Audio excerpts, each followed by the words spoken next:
Hello, everyone. You are listening to the Propaganda Podcast with me, Tashmica Torak, and my pop culture bestie, Shannon Prez Darby. Today, we are doing, again, another video experiment. It has gone so well, and we love it being able to see each other on, the little screen on YouTube. But today, we're talking about Taylor Paul Frankie, or is it Taylor Frankie so Paul? Close. I told you that I did not know who this person is. And then I claimed I could do it and pass it off to you, and I still got her name wrong. Whatever. Maybe you need to do it. Very bad. Fine. I would be happy to tell you about Taylor Frankie Paul. This is just like an activity in me getting to tell you everything that I've been watching on the internet for the last week that I cannot stop thinking and talking about. Yes, let's go. We get to go back to one of my favorite topics, of which we have a full episode on, which is The Bachelor.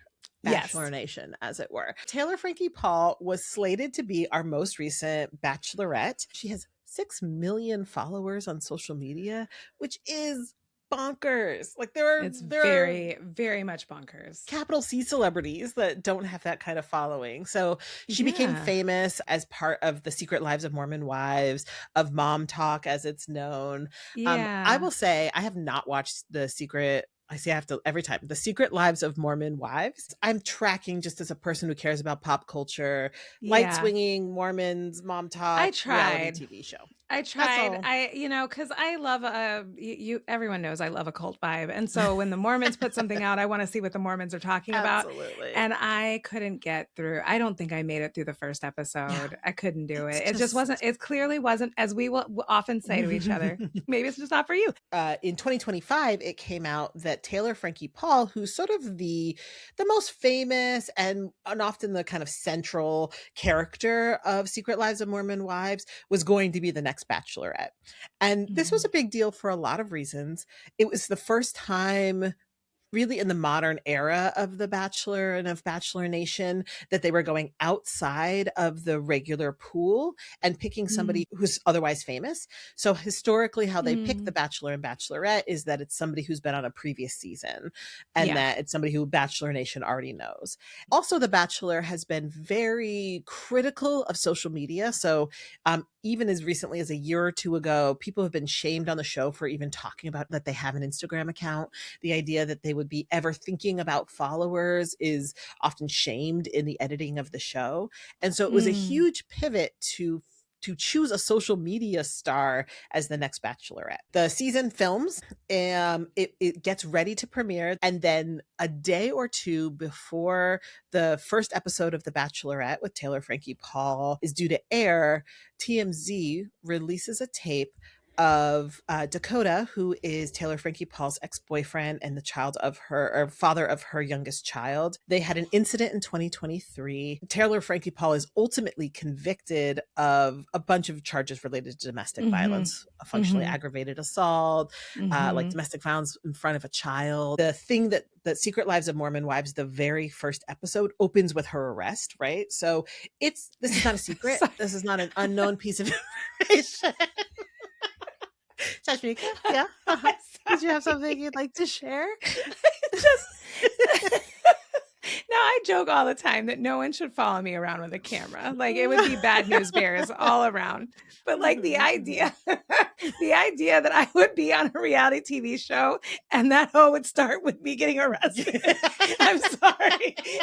That did me in. And I probably even knew that somewhere in my brain, but I just am like, why are we reality TV is so wild. Like why are we doing that? And TMZ is like the demon of the internet. I remember TMZ being a little, and maybe this is my delusion, totally possible. It was my delusion, actually. TMZ has always been hot trash. I'm like going through the Rolodex of things that I've heard from TMZ, but man, maybe they just have more content because reality TV is so alive. Well, and everybody has phones they're walking around with. And so the footage available to Joe Schmo, whoever, is just more than when TMZ started. And we just didn't have like high definition cameras in our hands constantly. Well, on body cam footage, I don't think that we had as much body unless you were watching Cops. So I'm sorry. I over my dead body. If I get arrested, over my dead body do you start a reality TV show with my body cam footage? That is wild. Okay, please continue. I'm sorry. To me, the thing that's most important is that the incident between her and Dakota, her arrest and her ultimate conviction is not unknown. It's very well known. It's a functionally part of the premise of Secret Lives of Mormon Wives.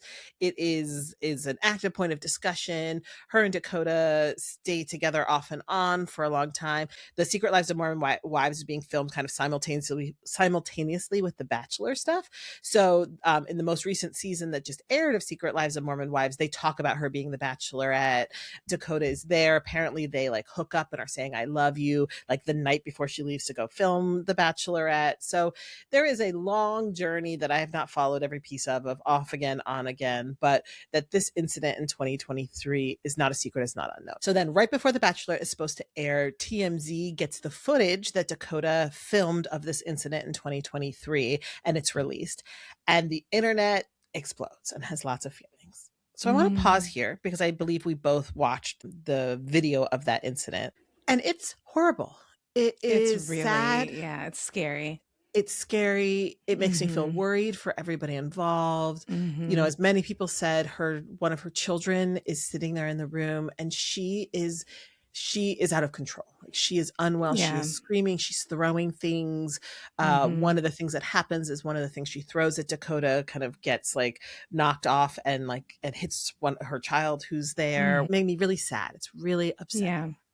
And it's really, really triggering. I think there's a lot of people who are responding to having lived experience of having people throw things, that or having parents that were maybe not targeting them as a child, that targeting the adult is targeting another partner, but being in an environment where there's so much rage and chaos and hurt is really, really scary. So I'm definitely watching people have a triggered response to of having that same experience. Exactly. And, you know, as we've talked on here before, it's so important to understand domestic violence and what it actually is. And I will say this until I have no breath left in me, is that we must. And then we'll put it on your tombstone just to make sure. Actually, that might be part of my legacy. So please do. Is that like domestic violence is a pattern of power and control. And what matters is the full arc of that pattern. So we can never take one moment in time and have it tell us everything about the pattern. And so when we are seeing one fight, one incident, one email, one moment of violence, it is really good information. And by itself, it doesn't tell us about the full pattern. And one of the things that I've seen in the commentary post, now this video coming out, in the many people having a lot of opinions about Taylor Frankie Paul, about domestic violence, about her relationship with Dakota, people just fundamentally don't understand patterns of power and control.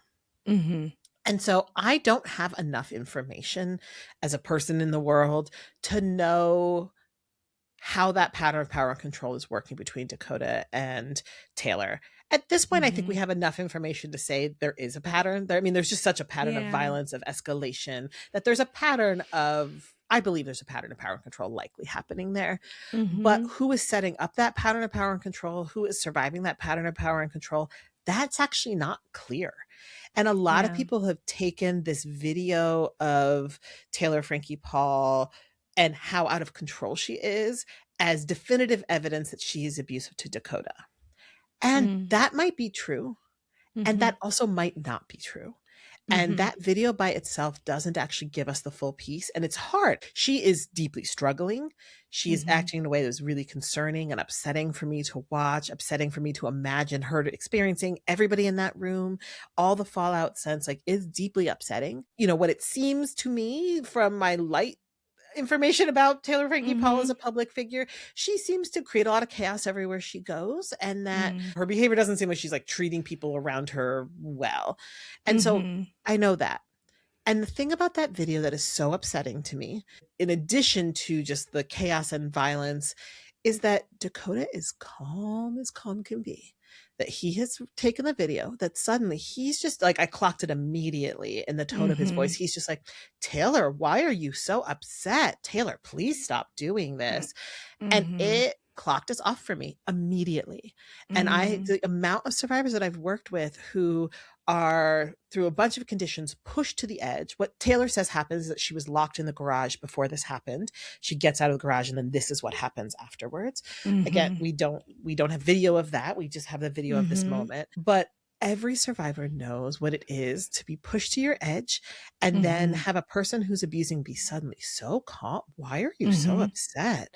Mm-hmm. And I clocked that he seemed abnormally calm. And that's what Yeah. I know. Again, I don't have the information. Can't tell you about a Mm-hmm. pattern of power control, but that for me was enough pause that I can't like definitively be like, Taylor is abusive to Dakota. I can't tell you that. Mm-hmm. I can tell you that, we see a tiny moment of which Dakota has control over. And Mm-hmm. the other piece of information I would pause about is that this happened 3 years ago. Mm-hmm. And that videos existed. They did a whole criminal trial. It didn't come out in the public. And days before she's about to do this next thing that lifts her off, Yeah. magically it's released to TMZ. Mm-hmm. That I believe in my heart, allegedly, that no one saw it. Well, your heart's belief is not alleged. I believe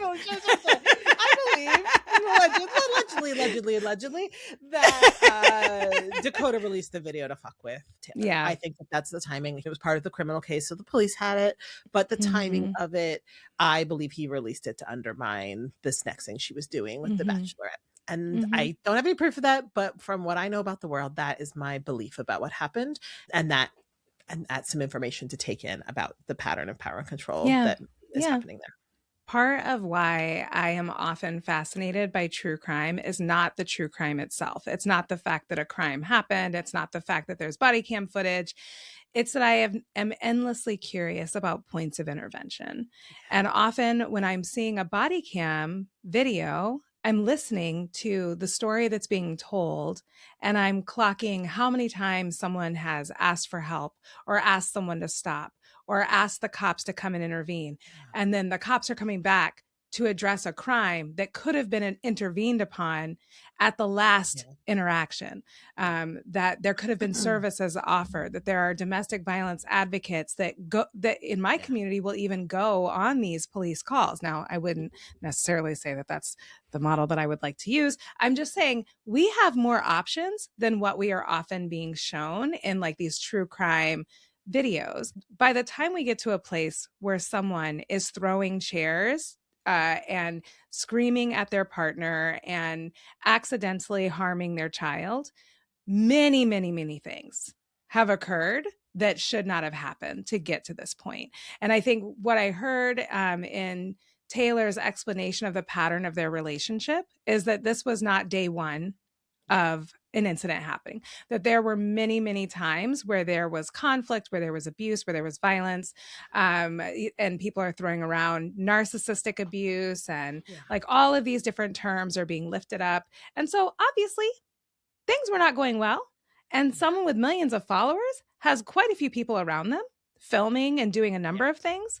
How did we get to the place where this is what happened when we have all of these like just people around? In a dynamic like that, it is very easy for behaviors that are about survival to be considered abusive, right? And so I think, okay, when I'm talking to people who are not in an abusive situation currently, I don't care what surviving looks like. Like if the goal is survival and you are in an abusive situation, I actually don't care how you choose to do it, which is maybe not the best advice. But truly, many of us don't, when people are in an abusive situation, the options are often so limited. Yeah. And then you end up blaming yourself for the choice that you made in a moment of high stress, pressure, violence, limited options to protect yourself, to protect your child. And sometimes that's not cute. It's not pretty. It's not the safest choice. It's not the choice maybe you in a situation that is not abusive or violent with a limited amount of choices would maybe say that someone should make. Yeah. And that's just what happens when we allow things to get to a certain point and there hasn't been an intervention that was healthy, that was about healing, that was about making sure that people can be in a healthy dynamic with one another. Exactly. And that's what I see when I'm looking at this. It's just like, oh man, That train jumped the tracks miles back. And now we're in the court of public opinion after a sentencing has already happened. There's kids involved. And it's, I know that people choose to be public. Adults choose to be public in ways that impact children. Yeah. But when I just am also like, you guys, and Dakota and TMZ, like, do these children need this right now? Like, it's been a number of years later. It takes so long to heal from incidents like this. I hope that her children are getting what they need. I hope she's getting what she needs. I hope Dakota's getting what he needs. Probably not. But I think it's going to get worse before it gets better. We have a forthcoming episode about Charlie Sheen and Danielle Richards, right? Richards? Yeah. Okay, I'd be making up names. Danielle Richards could be or could be not his ex-wife. But they have some really beautiful moments talking about their parenting and talking about his relationship to his kids now. But a lot of harm was done in moments where there was addiction and violence. And I just I want people to leave the adults alone so that the kids can get what they need. And I don't know, that's probably not a request I could make of our current pop culture thing, but I'm like, in addition to messing this up for Taylor, like whatever, if Dakota did that, like, is this not his child? Like, your children need this? The very next thing that happened after the videos came out, with less than a week after they came out, is that Dakota went to court and did an emergency petition for sole custody of their child, which I believe he was granted. And then that's a temporary order, and they'll do a larger process for the ongoing custody and parenting plan. But that was basically the next, it was ready to go. It's that's the part that's always going to be. A lot of it is not good and a struggle to understand. But I'm just like, guys, your kids do not need that. Your kids do not need two warring adults playing tug of war with them when they've already experienced a traumatic event. And that's what we've seen. Again, to your point, this is a clip in the life of a relationship that was long enough term to be, it's a significant relationship for both of them. And like, your babies don't need that. Like, your babies really just don't need that. Unless there's some significant reason that those children were unsafe, there's no reason to be pulling children in and out of homes. But, I've also said on this show a million times that we really just don't give a fuck about kids. We say we do, but we don't. And especially in these situations with adults that want to use them as wrecking balls within their relationship or as ammunition against their partner, don't even really want to parent. You know what I mean? So you get the kid. I sure hope he's interested in parenting that child, because I definitely have seen situations where that is not the interest of the other party. The parenting is a second thought to winning something against a former partner. And what this tells me is that we don't have to like someone for them to be surviving, right? That this is an idea that people really struggle with, which is like, if someone's acting bad or they're making bad decisions, because her choices are bad. Being that volatile in front of your child is not what I want for anybody. I can't be serving her. I can't be serving her parenting, but that is not how I want anyone to be parenting. So I don't want her to be doing that. Even if you are not in full choice because you are surviving, that should be a marker of very serious reflection about your life and your choices and your resources, and the pause to be like, what matters to me. And if I'm at a place where my behavior is, I feel so backed into a corner that I'm doing things that are hurting my children, that should be a time for serious reflection. That's right. And I don't know if that reflection's I don't have that information. I don't know. I know that was 3 years ago. And also there are stories coming out about other incidents where children are in the car when volatile things are happening since then. Again, we don't have all the information about that. She is acting in ways I am extremely concerned about. And two things can coexist, which is that she can be acting in extremely concerning ways and surviving a pattern of power and control. I'm not telling you Taylor Frankie Paul is definitely surviving, but I don't think she's 100% definitely a person who's abusive, who's setting up a pattern of power and control. I'm not convinced of that from the information I have. And I'm concerned that so many people are. And And I just want people to remember that, like, we don't have to like people for them to be survivors, and we don't have to like all their choices. And the other thing that really concerns me is suddenly we care about consequences for abusers when it's this lady, right?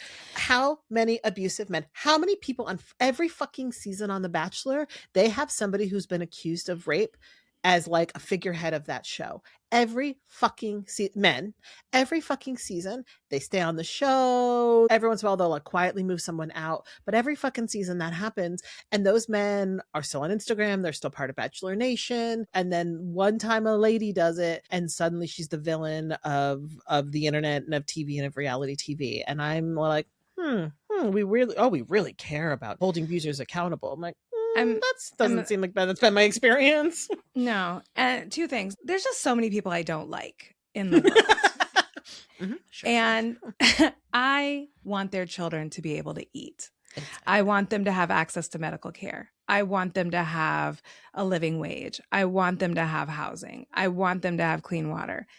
I probably wouldn't spit on them if they were on fire, but I still want them to have everything they need to be well so they can stop fucking up my world, right? Like at the end, no requirement of me liking you, enjoying your company, thinking that you're someone whose opinion I value. Totally separate from how my values in terms of what I think people should have just because they're humans and we share society together, and how that willingness to share resources is actually what will make them be better people, right? Mm-hmm. There are certain people in the world right now, ICE agents, that I think maybe have gone too, like, I don't want them to have barely anything. Just terrible. But we get to live in the complexity of our values. Well, and here's the thing. We get to a place where now you are not just a person who is out here in the world, uneducated, unaware of the consequences of your decision in a real and tangible way. Yeah. When we get to a place where some people are actually physically a part of the consequences of their behavior, I think we're playing a different game. Like, it's a different deck of cards. This is not the same situation. You know very well what you're doing.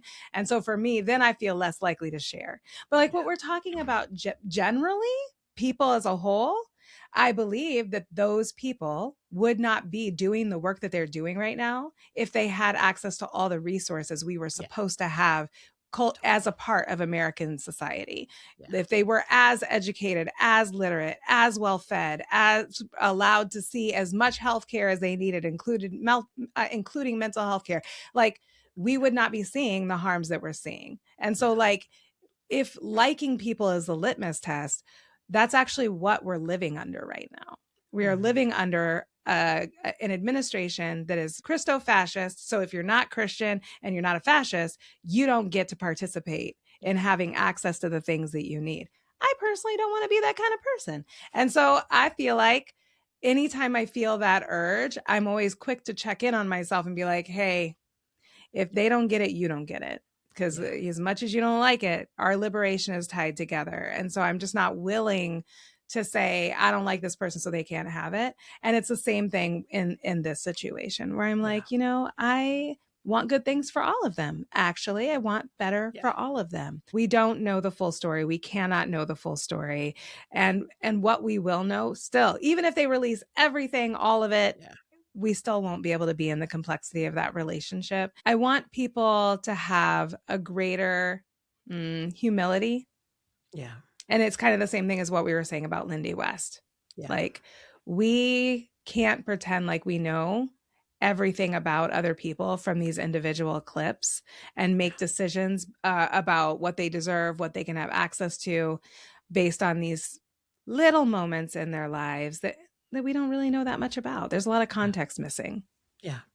And if I were going to give people just some gauges, as you get information about dynamics in relationships and you're trying to suss out abuse, to just get curious about the kinds of consequences each person in the relationship is experiencing, like who has power, whose world is getting bigger, what kind of consequences are available to each person, and to just be curious about that. And as this unfolds, as we get more information, see to just be curious about the impacts on Taylor, the impacts on Dakota, who gets like vilified, who gets to be the hero, and to take that in as you are talking about and making decisions about domestic violence, about who's being abusive, about who's surviving, and to really think about that as you're talking about this situation. Well, yeah, and I think, it could also be really interesting if um people looked at this situation and just thought about the people in their own lives Yeah, and exactly. the dynamics within the relationships that are around them. You probably have a friend who is constantly in knockdown, drag out arguments with their Exactly. spouse. And we are not quick to intervene on people that are right around us. Yeah. And by intervene, to be clear, I don't mean that we're inserting ourselves into violent situations. Yeah. I mean having conversations with people Right. around you about the texture of their relationships and whether they're safe outside Exactly. of moments of conflict. Yeah. That's the concern of these moments for me too, is like people are like, let me put my riding boots on. I'm about to get on my high horse. Meanwhile, they got a whole best friend Yeah. who is in a relationship that is completely toxic and unhealthy. Or it's Yep. it's themselves. And imagine the possibilities of Secret Lives of Mormon Wives if it had Mm-hmm. started off with this domestic violence arrest, and then the community and the relationships around had been about supporting folks who were in this, toxic, abusive relationship to get care, get support, be in a healthy, like that show I would have watched. When I'm talking about this child, right? These children that are involved, that may be involved. I don't know. They only have one kid. They have multiple There's kids. Taylor Frankie Paul has 3 children, 2 by her ex-husband Tate Paul, and then 1 child with Dakota. Okay. So there are probably more children around this situation. That's the thing that I'm also hoping, is that the community is doing something to hold these people during this really stressful time. Because the other thing about abuse and violence within a relationship, one thing that does not make it better is publicity. Exactly. And the stress And does not make millions it of better. dollars of contract deals, like a little bit like our BAFTA episode. I would pay attention to what Disney and ABC and the executives there are doing, how they're treating this. It was their decision to pull Mhm. the Bachelorette season. Having had all the information, The Secret Lives of Mormon Wives is under the same parent company. Everything that the Mhm. production had there was available to the production of The Bachelor when they made this Mhm. decision. And then suddenly, as soon as something came out with it they had no ability to have a complex conversation about, then they pulled the season. And again, nothing was a surprise. There was no surprises that happened to them. And so we should be paying Yeah. attention to how Disney's moving, how all the people with money are moving, as much as we are focusing on the nitty-gritties of Dakota and Taylor's relationship. I mean, I don't know. There's probably some people in the Epstein files that we could probably pull out of the Yeah, TV. exactly. Nobody's using the TV guide anymore, but that's what's popping up in my head. Well, that's fun. That's Yeah, we could fun. probably flip through the TV guide and find some people that was in the Epstein files, and maybe we could pull off mainstream TV. But we're probably not going to do that. We know Add we it to have the top of your famous. to-do list. Hey, get on it, people. Yeah, I know that when we have power to change something quickly and easily, then people will reach for that, right? And it's like, oh, we know that this person did domestic violence. They are accessible to us in a different way than, say, the president of the United States, right? Yeah. And so we reach for that because that feels like we're doing something. Yeah, Like we totally. really have the power to prove that we are against domestic violence, and we're going to stand. We're going to stand on this and show everybody how much we don't like domestic violence by pushing this woman out of this role and taking away her contracts, and shame on her. And I'm like, wow, What a you didn't even convenient have to time. stretch. You didn't have to stretch to make that lap around the block. That one was really easy for you. Now, when we start to really talk about violence against people and who is doing those acts of violence, why did it take so long for Time's Up and Me Too? Like there are lots of people. We still have people talking about what's his face, that Woody Allen. I know. What a genius.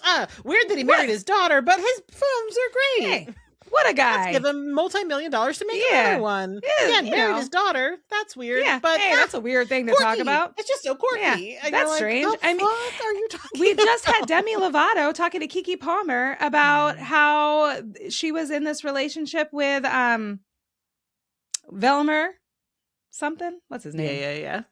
Whatever, it don't matter. I never know. You know whose name matters? Demi Lovato.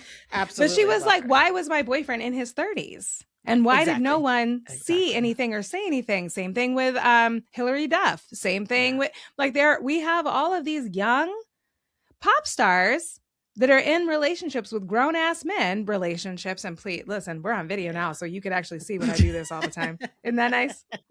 Shannon can't edit that into the audio. Relationship.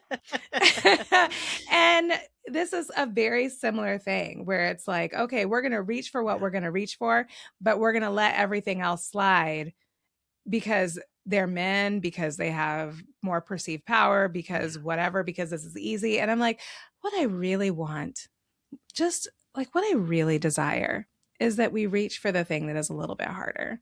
Like that we actually reach for talking about this in a nuanced way, that we reach for talking about it universally, as you've said. Like as a production, Bachelor Nation has had issues like this already with men. We know, same as Love is Blind. Every season. Right. We know that y'all are trying to hook people up who are violent. 90 Day Fiance. I've seen some things about that show.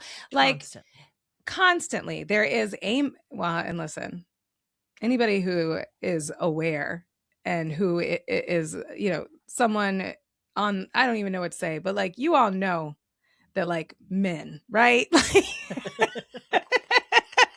Like, I mean, come on. Like, come on. Because this is a shorter episode, I will save you my rant about patriarchal violence and why mostly in DV we see men abuse women. Like it's not oopsies. It's not weird. It's actually about like a whole thing we have set up. So like, yes. Like, hey guys, if you got a large group of men, chances are you're going to need to run more than a simple background check. Okay. Like there's some things going on. I would like people to reach for like the will to stop pretending like that's not true and to start acting in ethical ways as we're creating reality TV, as we're producing anything. Like, let's be thoughtful about who we are platforming and how we're elevating them and not seeking chaos and attention through the violence against fill in the blank, but mostly women. Yep, exactly. Well, thank you for talking with me about this. It has been on my heart and mind. Taylor Frankie Paul. Oh, I said it right. I meant to say it wrong. Damn it. It's a nice full circle about meant to say it right in the beginning, said wrong, meant to say the wrong at the end and said it right. So that sounds right.